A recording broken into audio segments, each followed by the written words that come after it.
The pain referral patterns of SI joint can mimic sciatica symptoms and might be more relevant to ligaments instead of nerve damage. The SI joint is part of the spine. It's part of the pelvis and the spine. It's the base of your spine. And there are actually 5 vertebrae in the sacrum. They are just fused together, bone fused. It appears to be one bone, but it's actually 5. We're going to look at the nerves of the SI joint together, and we'll talk about it. That's the SI joint right there. Look at all those nerves.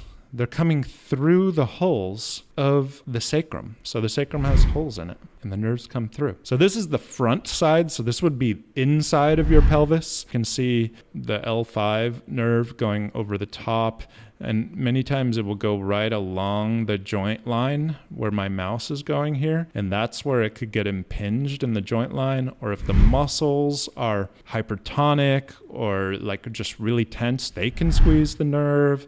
Inflammation in the tissues, swelling, that can squeeze the nerve. There are many ways nerves can get compressed.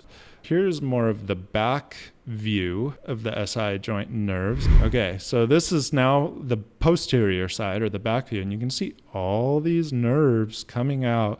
And this is the sacrum. I'm going to outline the sacrum. There's the coccyx, the tailbone. I'm outlining the sacrum with my mouse. This is the SI joint here where you see this like more white area.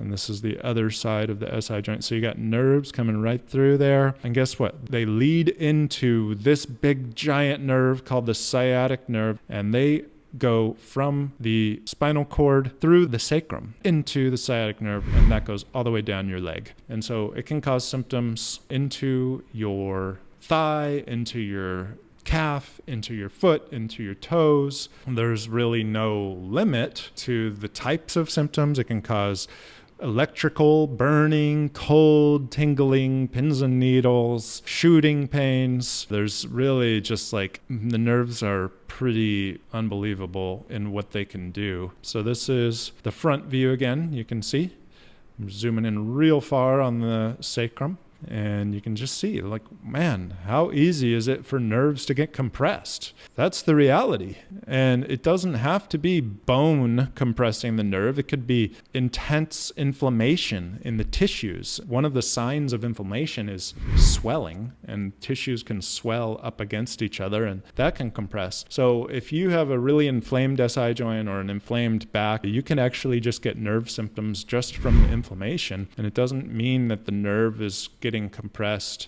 like at the disc or between 2 vertebrae. That's only one area where nerves often get compressed. The ligaments are often what get irritated. There's also a lot of ligaments in the SI joint, and the posterior ligaments are specifically the ones that tend to get irritated. So these are the anterior ligaments, SI joint ligaments, these white things. But on the back side, you have the posterior ligaments, and those ones are the ones that get stressed. Here's some more huge ligaments down here, tailbone to the front of your pelvis or another part of your pelvis. So the ligaments get sprained. It's a ligament-heavy joint. There's just tons of ligaments all around the SI joint, and there's not really discs like this. Much more stable joint. When the ligaments get injured, it gets unstable, it gets hypermobile. It's more often a ligament injury. If you're getting nerve symptoms, it's just one of these nerves irritated in some way, getting compressed by either soft tissue or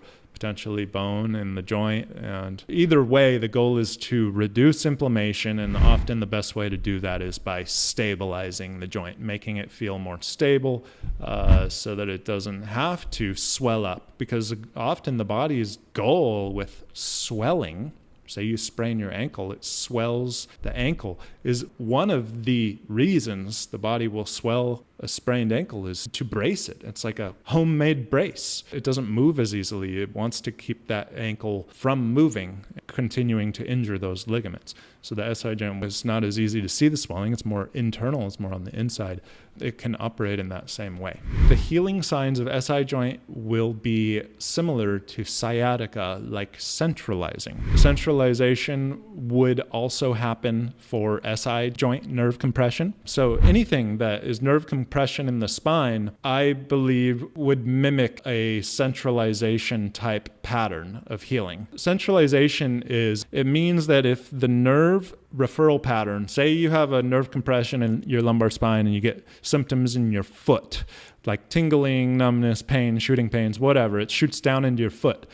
If you are doing the right thing and your body is healing, that nerve compression is healing, a sign of that would be what's called centralization, which means that referral doesn't go as far down your leg into your foot anymore. It may only go down to your calf. So the symptoms are centralizing towards the actual source of the problem. And if you make more progress, it may only go down into your hip.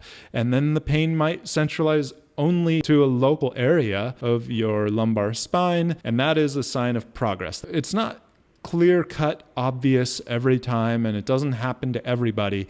But when this does happen, it can be interpreted as a sign of going in the right direction. Thank you guys all for being here. Until next time, down on the floor and connect to your core. See you next week.